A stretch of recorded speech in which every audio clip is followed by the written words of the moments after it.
Hello and welcome to a very special developer video. Why is it special? Because we are playing The Witcher 3 Wild Hunt Complete Edition on the Nintendo Switch for the very first time.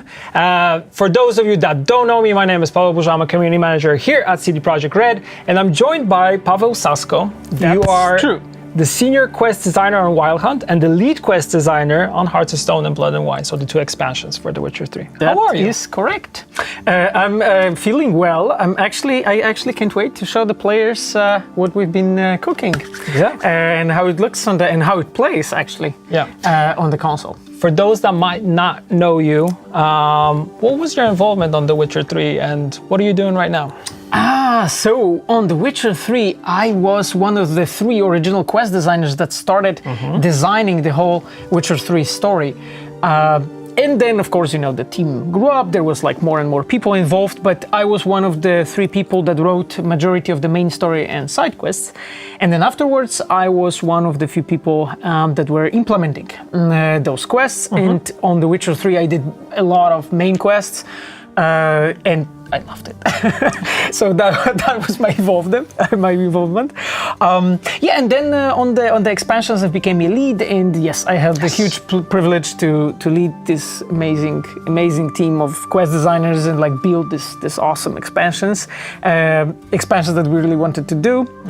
You know, to finish up Geralt's story, and right now I'm a lead quest designer on Cyberpunk. Exactly. Yeah. So that's your story. For those of you asking, the most important thing is the release date, of course. So if you want to play the game on your Switch, you'll be able to do that on October 15th this year. So yeah, I'm excited. I'm gonna play it. I already played it through the weekend just to get ready, so I don't die too many times. Just to get you triggered. No, not to get you triggered, of course. And for those asking, like, what will you get? So this is the complete edition. So you get both expansions. You get all the 16 free DLCs. That's correct. So the whole package, and everything actually will be on the game cartridge if you buy the physical version. But there also will be a digital version which you can download from the Nintendo shop. So yeah, pretty cool package. Yeah, and a lot of gameplay.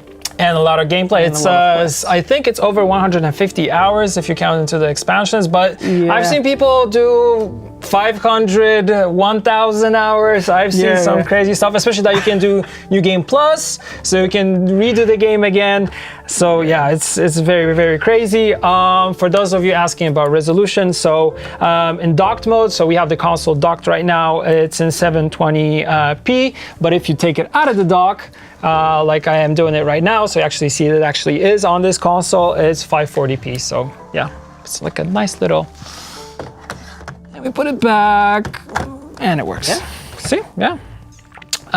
So what we want to show you today is we want to get into a little bit of gameplay. So we will first head to Novigrad, and after that we will visit Toussaint also. Yes. So Toussaint is the second expansion for The Witcher 3. That's correct. Blood and Wine, so we'll be getting to that, and I think we should just slowly proceed to the gameplay. So I'll get my controller ready, and we can jump into the game. So yes, we are just on our way to Novigrad. Can you set the scene for those who might not know the Witcher world? So who's this guy? What's up with the horse? Where are we? So if you are those who never heard of The Witcher, Geralt is a mutated monster slayer. He is one of its kind. He is the Witcher. He belongs to the clan of Wolf. He is the one that was taught, you know, from his like youngest years to be a monster slayer. He has 2 swords, like silver one and a steel one. Those are dedicated to killing humans and to killing monsters, because monsters are vulnerable in this world to silver. Now, Geralt is trained in using those 2 swords, but he is also a master alchemist. He can create his own potions, he can create his own bombs, thanks to that. And he is also trained in using signs. So Geralt can cast various types of signs, from fire one that is an Igni to the protective one that is Irden. He can actually make use of them in combat or in various scenarios, and all that he was equipped with when he was during his training in Kermoren. Kermoren is this oldest place in the world, in our world of The Witcher, where the Witchers were created, and Geralt is one of them. Now, in the universe that the game is set in, the Witchers are already almost extinct, so there is already very few of them, and Geralt, he is a living legend. Like, he is a legend among them. Yes. He is the one that is recognized. He's the White Wolf, the Gwynblade, and he has those iconic traits, you know, that are recognized with the Witchers. The white hair that is happening to the Witchers when they are going through the mutations. He is also able to change his eyes, and because of that he's able to see in darkness, and Geralt is also amazing in tracking, so he is able to track the clues, he is able to track footprints, marks of the blood, he's able to feel and smell things way better than the normal human. The Witcher senses. Exactly. So Geralt is sort of an investigator. He's a detective in this world. He's solving crimes. He's also tracking monsters. He's saving people, but also sometimes killing people. Exactly. Depending on the choices that he has to make. And this is the beauty of this world. I like how you explained everything. I think it sums up perfectly what the game is. And we are on our way to Novigrad. And before we get there, we will actually stop here for some choices and consequences. Oh, yes. So there's some scene happening in the crossing in the front of us. Yeah, there we go.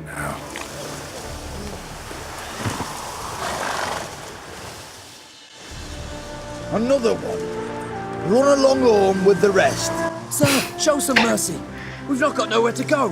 For us. I always wanted to have a hat like that. I mean, me too. Yeah. Sod off, or I'll have you skewered. So yeah, we can choose if we want to help these people to get to Novigrad. I mean, we can try to convince the Redanian guard to let them through, or tell these people to go back. But since we're nice and we want to help them, We're nice, okay. we're not. When I play The Witcher 3, I'm always nice. But I've known people who play and they're like, no, you need to go back. And so we'll let them through. Yes, and this is part of our choice and consequence system in the game, which is also extremely important. How many times have I got to repeat this? I've orders to turn back anyone who don't show a pass. So here we have more choices. We can pay them off and get through. We can also use one of the signs, yes, right? if we had delusion on level 2, we could actually, you know, convince him using a sign, and he would totally change his mind. Yes. Or we can be threatening a little bit and to, like, let him pass if you know what's good for you, like if you don't want to. But we're playing nice since I have the controller, nice, so okay, we're playing nice. As you mentioned. So we'll pay him off. King's a long way away, and your pay's probably meager. Sure we can't make a deal? Mean to say you're looking to purchase a one-time? Exactly. Easy. Yes, that's called a purchase a one-time pass. Yes. Yeah, I like how even the small conversations. Yeah. We've got nowhere to go back to. Novigrad. That's a chance of a new life. Stay off the roads. Liable to run into another patrol. Shan't be taken like that again. We'll be as careful as hares in a field bared by winter. But you was cast in a different mold than us. More like the hero that lies in the tomb neath Crookback Hills. People like us already. Tomb's in a cave in a hillside. Down Warren's at the foot of the hill. Folks say treasure inside's a sight to behold. Huge hoard. Might find something that suits you. Good luck. We also got an additional tip. Yeah? So we helped the refugees. I'll jump back on Roach. Exactly. And even though this is a Nintendo Switch, the Roach is still the same as he was. Yes. So he can still perform the same actions as he did. And now we can like stroll around in this beautiful fields. What I really like about the Switch version is also the fact that the foliage system, so you can see the beautiful trees and so on, they have been updated so they actually react to the wind. Yes. And the grass and the trees, it's all actually pretty much very, very close to how it was in the PC version or in the version of the current gen consoles. So now we are slowly approaching Novigrad, and this is one of the. Fast. This is one of the. Sorry. I think I'm quite fast. Yeah, well, so Pavel is very fast approaching the Novigrad. Now I slow down. This is one of the cities that we put insane amount of work into it, because it was very, very difficult to make it run well and work well on PC, on consoles. And there was a lot of R&D, so research and development put into it to make sure that it feels like a great, like medieval city, in the same time that it's dense, that it feels natural, that it feels true to its like historic roots. And we've been iterating quite a lot to just make sure that the Novigrad plays well. And in this case, you can already see Novigrad working on the Switch, and it is actually a really cool feeling to run around the streets, especially when you're playing in a handheld version. Yeah. I had a pleasure to test it out.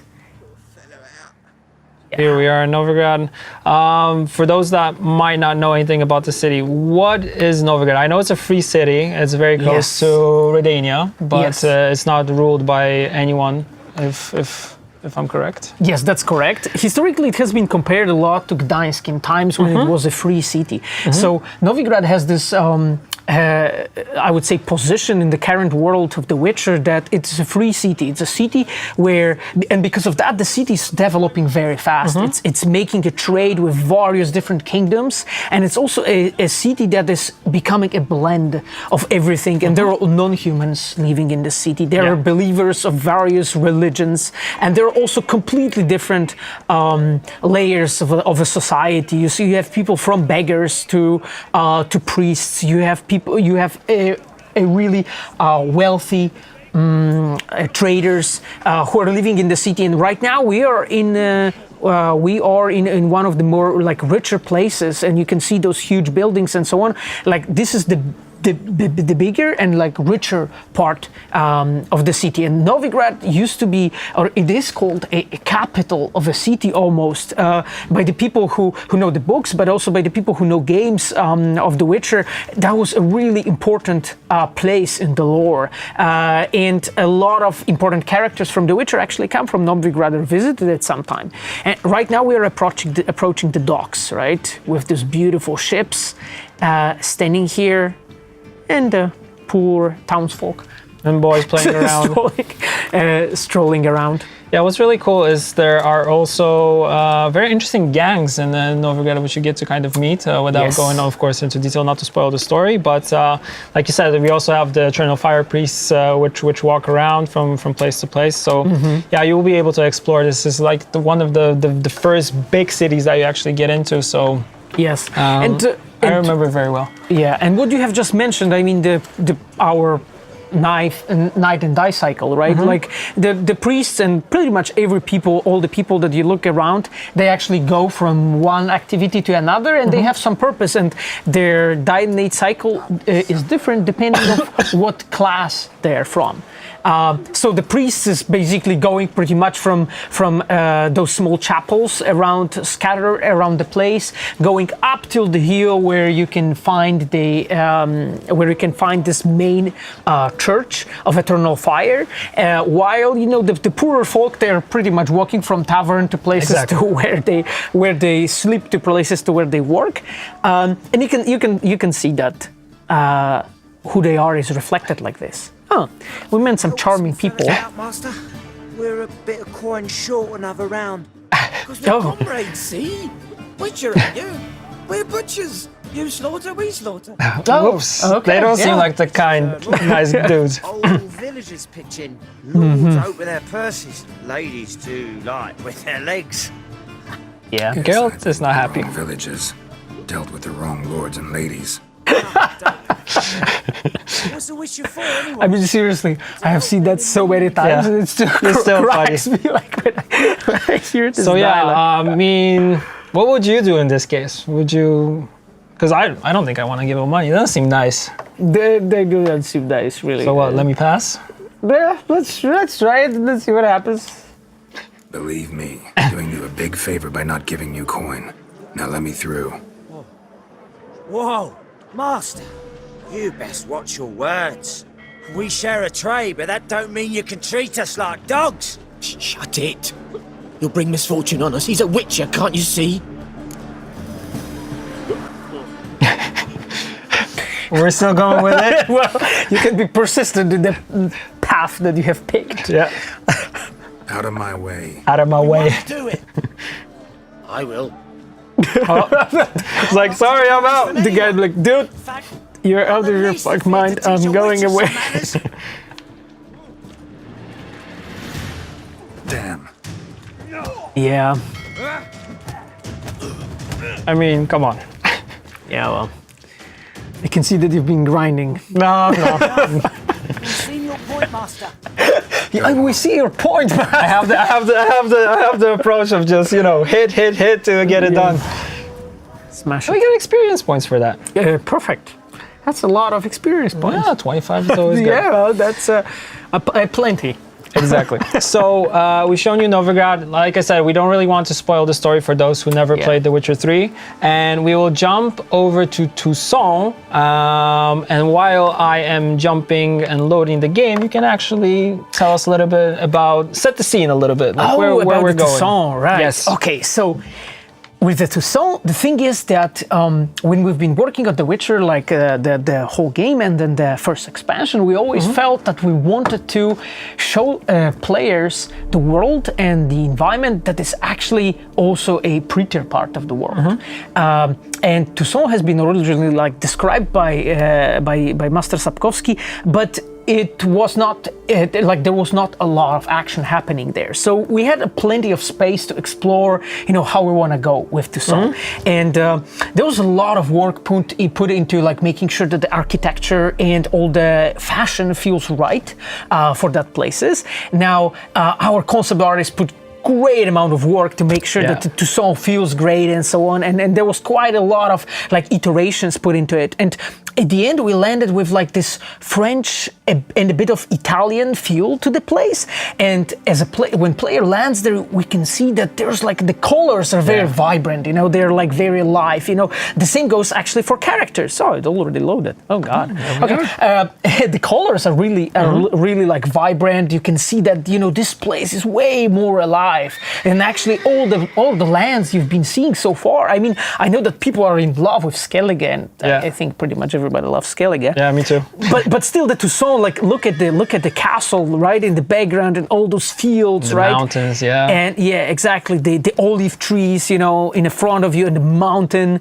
I mean, the whole composition took us a lot of time, and also just making sure that those like tiny things feel right. Yeah, like you can see that even the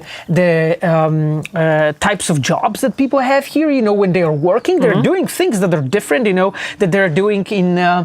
He's cleaning the horse. Yeah, exactly. He's polishing his horse. Exactly. But you can see that even the whole equipment, and so like we put a lot of work into horse armor. The famous horse armor, so that to just make sure that it feels right. And it fits nicely. I remember how much trouble we had because of the tails not fitting right. Yeah, I remember that.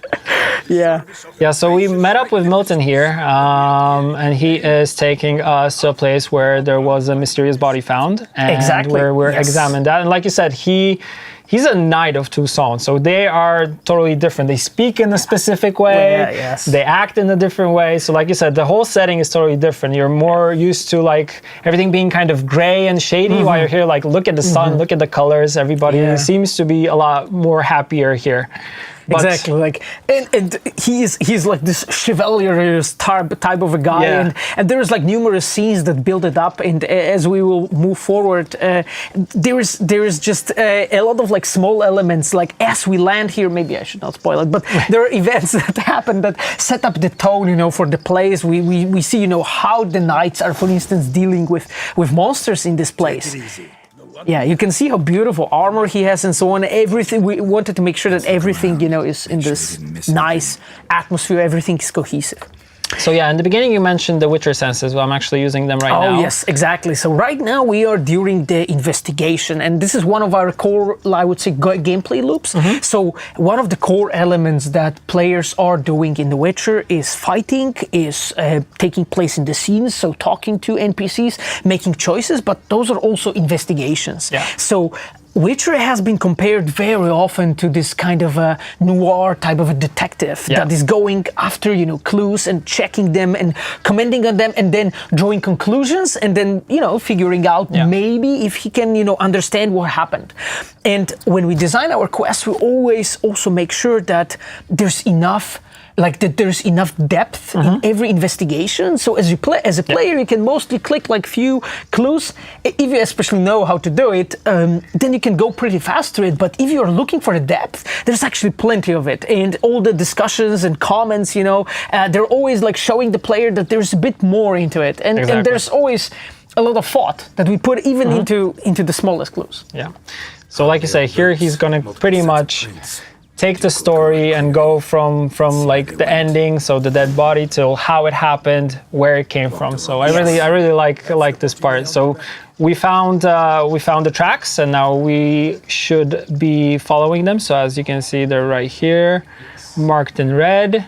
And you can already see that there are something's happening in the background, and you can see it on the minimap. This is actually trouble. Careful. Yeah, exactly. So this is a new type of opponent that we introduced in the second expansion. They are called Scurvers, and what happens with them, as you can see, they're like covered with those like sort of thorns or spikes, but they are a rotting flesh. Yeah. And if you, as a player, if you cut enough veins, you actually cause their bodies to swallow and burst in blood. And this is an interesting, I would say, like a new mechanics that we introduced here. And yeah, you can see that, you know, that Palmerin is. We got him.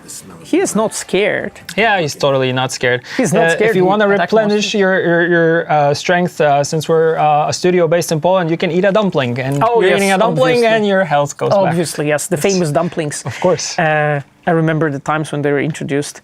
So yeah, now we have to use our Witcher senses to search the riverbank for signs of the guardsmen activities. So we are still, after that fight, going through the stuff here. Pulled these nets out of the water, then cut the mutilated body free. Okay. Yeah. Like designing the investigation loops for The Witcher was really fun, because we always try to make sure that for the player there's always something like intriguing and, you know, and surprising, and this is what happens here, right? Like after we investigated, you know, the nets, it turns out that maybe you should go towards the water, and as a player you can actually take this investigation to different directions, but here we just dive into to this river, and it turns out that there are like few important things, including like a handkerchief and piece of linen. Silk kerchief, monogrammed DLC, a noble's accessory clearly. Need to comb the bank. So it seems it's a handkerchief with like a monogram on it. Yeah. So it seems to be pointing out to some kind of nobleman, as Geralt just mentioned. Oh yeah, and you uncovered another one. Look, a boat was launched here. Guardsmen must have loaded the body parts onto it, taken them somewhere. Need to find out where. I'd like to look at the corpse before it starts to decompose. The inn. Its patrons must have seen the guardsmen, which direction they took. We should ask there. So we are directed to go to the inn. To the inn together with, okay, there's some mysterious people looking at us. Mm-hmm. One thing. Found a handkerchief in the water. Monogrammed DLC. Mean anything to you? Delacroix? It cannot be. Was it he the beast slew? Seems so. Knew him well? Long past. We were close friends once, but our paths diverged. He was a man of extremes, standing by his companions no matter the odds, fighting his foes to the bitter end. Foes? You have a lot of them? He did, but I do not see what that has to do with the beast. Ah, Geralt, you've struck a raw nerve. Memories of a time long past, to which I'd rather not return now. I understand. Okay. We can talk later. Maybe go to the let's tower. not go back to these memories. So as you see, like even the handkerchief had a monogram. So all the elements like that we're using stylistically in our designs, we always try to make sure that they fit. You know, that they fit the atmosphere, that they fit the place, and this is very important for us as a designers, as a quest designers, that when we are building those investigations, let's say, but pretty much every element also in the cyberpunk is like, when we are building elements like that, we always use the elements, you know, in our puzzles that they make sense in the context, you know, that they fit nicely, but they also build this atmosphere, you know, that you can feel, yeah, okay, I'm in Tucson, right? Only in Tucson, the guy who was like slaughtered could drop the handkerchief with a monogram, you know, that address each other by our first names. Adds flavor to the whole story. exactly. Yeah, even those small elements, and those are things that are very often like omitted by designers, or like things that people don't really think of that often, but they build this whole atmosphere and they make player immersed, right? Okay, let's go with Milton. A lot of chatter around. Oh yes, it's a very talkative people of Bouclet. Thank God Milton can run in his armor. Yeah, he's like jogging. Exactly. So we made to the inn. Okay. My troth, could that be the musty scent of fresh pate? He's like, this dialogue always cracks me. I see time has not dulled your senses. We would be honored if you would join us. Your companion as well. But why do I not detect even a whiff of crayfish chowder? Yeah, exactly. That's the most important thing to mention. Like, there's a murder here, but clearly no. missing. What's going on? Crayfish chowder. That's what we're for. All I caught was a corpse. I awoke at the crack of dawn, as I do each day. But when I looked up, I beheld a blood-red Yeah, sky. and as you can see, like all those elements that we're visiting here, like we're showing more and more characters, you know, of those awesome armors, you know, in the inn, but they talk in a specific way. Like as a player, you could have been in the inns multiple times during Witcher 3 and first expansion. But here, when we get you to the inn first time, we make sure that there is this very clear, like thick atmosphere there, so you can understand those characters better. With whom? And it's actually funny, but we when we've been working on the second expansion, we figured out that our writers, but also our quest designers, we wrote way longer lines. Basically, like all the dialogue is way longer because somehow we felt that, you know, for this kind of speech, we just need to give it like a bit more flavor, a bit of color, you know. So because of that, they like speak in those really long lines, but they have a lot of character in it, which I personally love. Looked out the window and beheld a sky red as blood. Ask Geralt, please, or we shall be here till winter. That the guy who was talking about food, but now he wants to get straight to the points. He wants to know what happened. So the victim's body, where'd they take it? Need to examine the body. Know where they took it? They ferried it across, then loaded it on a cart and hauled it to a cellar at Corvo Bianco to keep it cool. That guy's happy. What? We have someone listening in. Yeah, that's a hint that something's going on. Yeah. Set his house on. And Geralt can already sense it. And the controller is vibrating, so he knows something's happening. Okay, yeah. Controller's rumbling. Woman who just left.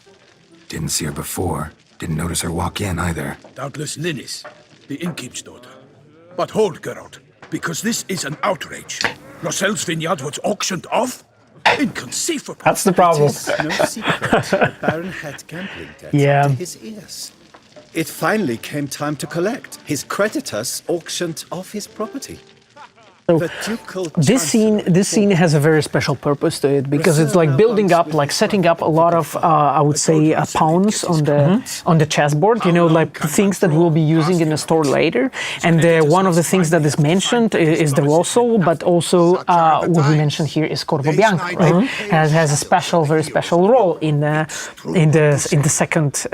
second expansion. Maybe I won't spoil it, but No spoiling here. but it's very tightly connected with what happens to Geralt. And Thanks for the hospitality. Time I examined the corpse.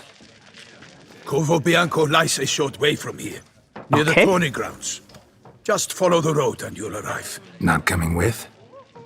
Oh yeah, duty of some sort calls. Some sort. Her Grace bestowed a great honor on me, Of course. even before we departed for Velen. I'm to play the hare during this year's game in the palace gardens. Important stuff. You see me in my costume, you will wet yourself laughing. Yeah, of course. So as we can see, like they have No their help own. here. Story. Yes, no helping, but also they have all their own way of having fun. Yeah. So, see you later. And being dressed as a hare is as important as tracking the murderer. So, Exactly. besides, they have a specialist to take care of it, which is Geralt.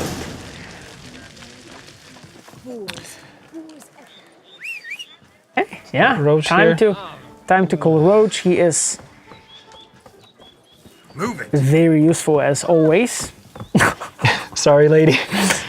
Yeah, you can of course fast travel in the game, but I really like doing most of the stuff horseback. I don't know why. Maybe because it's just much more fun. Most of the time when I play, I just do this, like just ride around. Yeah. Same goes for Cyberpunk. Actually, I just also drive around because that it's just like being immersed in the world, right? Like just. Oh, very and we close hear by. there's something going on, and the Oh, there's a horse, horse like, running escaped, away. right? There's like a barrel going through here. There's someone who is not looking too well. Yeah. And there's a lot of dead God, guards. he's like seemed to be dead. And the music changes here. And I love when the music changes right Yeah, you can see that something's going on. In the cellar. Gotta be. So we know that the bodies are coming from the cellar. Exactly, and a quest designer who took care of that part, Błażej Augustynek from our Kraków team. Błażej made sure that all the clues that we have passed, you could also have checked there to find out something more. So it's for us a way to give player depth and possibility to find out more. Also. Great force. Also, you know, like all the clues that you saw, like they were all very dynamic, and we wanted to make sure that player understands that something happened just a moment ago, right? Just as we were arriving. So, and we understand that also because the music has changed. And the trail of blood leads here. Okay, there's somebody chewing something. Lady without clothes. Lady without clothes. That never happens in The Witcher. I mean, that's like first time Happens I see quite anything like that. Why'd you kill these people? Clearly wasn't for their blood. I love this dialogue.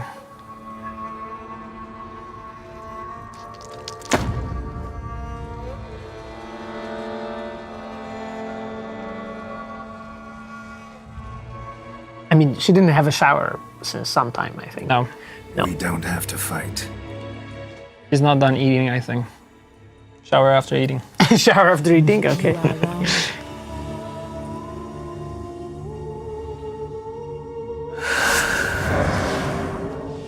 So we can see that this is not a casual opponent, I would say. Yeah. And she locked the door, so we're in trouble. Let you leave. Ooh. And it turns out that she's way older. And she looked like it's just this modern makeup man. It can cheat you. Yeah.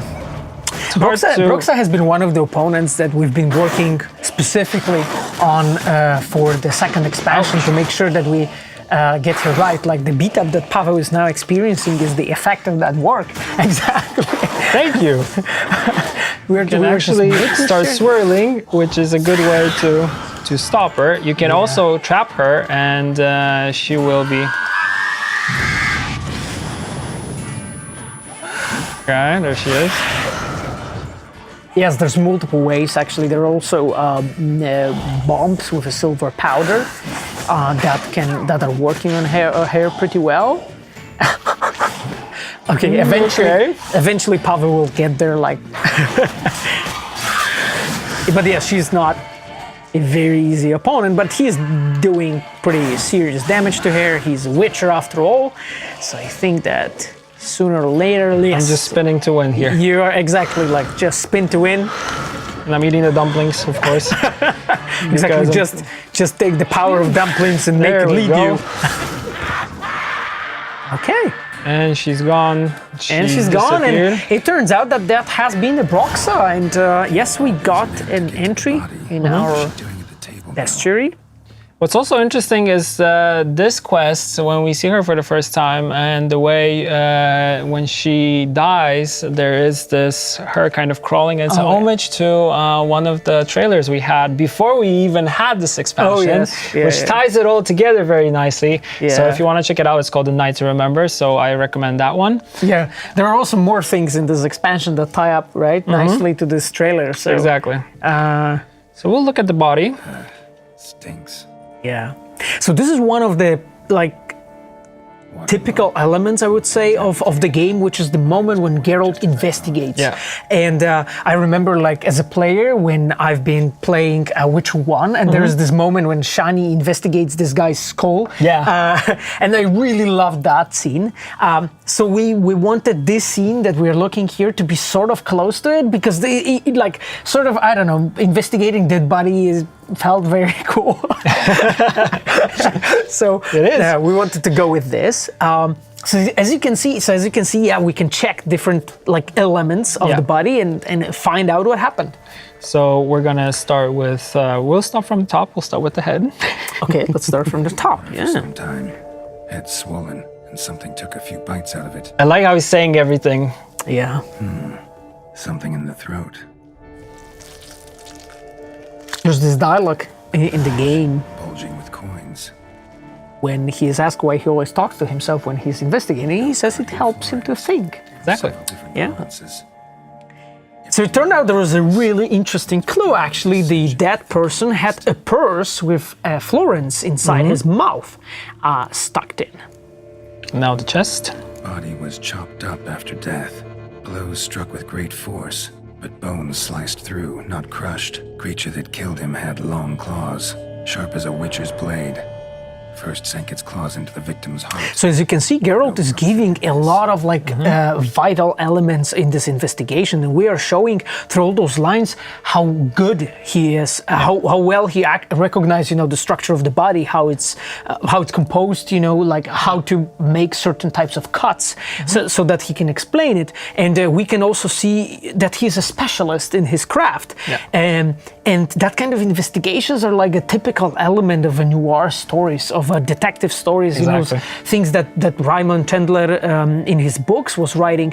And this is something that we really love in design, in quest design, in story, to make sure that this atmosphere is very visible, very thick, that the player can really feel immersed, and then that the story is very intriguing. It just, because the thing is, we get a lot of answers here, but the thing is, we get even more questions because of that, and that's the beauty of it, because player gets drawn into the story because of that. And this is like the beginning of the whole main story, so we're getting a lot of background information, and we're kind of building.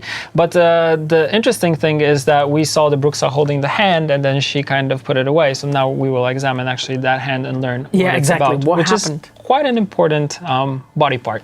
Exactly. Third hand. A spare. Except it's clearly not the victim's. Guardsmen must have not noticed it as they picked everything up. How's this possible? Still warm. Blood still flowing. Several monster species can regenerate. Never heard of that happening to their severed limbs, though. Or of their limbs seeming completely alive after so much time. Yeah. Examine the tissue more closely later. Might learn something. So you can see the atmosphere is very thick here, and we want to make sure that players, as he's finding out more things, he's even getting even more interested, because they're this story gets even more weirder and more complex, and it's just there's just again question. When you picked up this, it was very important for us to make sure that this moment when Geralt says it's a third hand, it makes no sense. Normally people do not live with three hands. With three hands, exactly. Last time, not even in this world. Not even. Exactly, and then Geralt comments on that, and he gets this conclusion. Okay, maybe guards who picked up the pieces of the body by the riverbank, threw it in, because they were just collecting everything that was there. It's just like another twist in our small investigation. Exactly. So, murderer was clearly a monster, but not a Bruxa. But then why'd the Bruxa come here for the severed hand? Questions. Who does the hand belong to? Why the hell's it still warm? Now, pouch shoved down the victim's throat. What's the significance? And why was he chopped up into pieces? Lots of questions, no answers so far. Need to know about the other victims. I'll ask Palmerin to get me in to see the Duchess.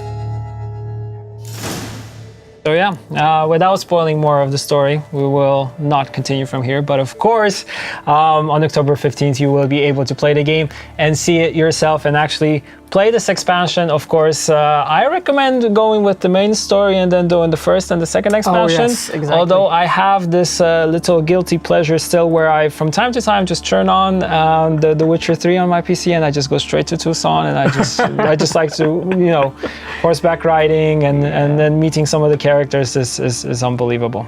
Yeah, I do that on Skellige. Yeah? I did it on Oh, Skellige. okay. Yeah, I just love the moments when it starts to rain. And then music changes, and I'm on my horse, and I'm just driving, and it's moving the trees.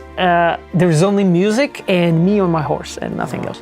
That's so good. It feels- So that's it for this video. Thank you, Pavel, for joining us in the studio. For those of you that are going to Gamescom, you will actually be able to play the game at the Nintendo booth. So starting Tuesday, August 20th, that's tomorrow, through Saturday, August 24th in Cologne, Germany. Hall 9 is where, in the entertainment area, in the Gamescom, you'll be able to play, on the Nintendo booth, of course, play the game.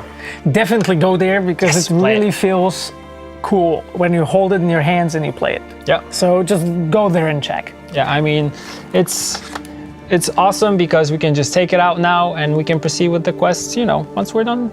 On the toilet. Yeah, on the toilet too. Exactly. All right. Thank you, everyone. Thank you, Pavel. And Thank you. take care. Bye. Take care, guys.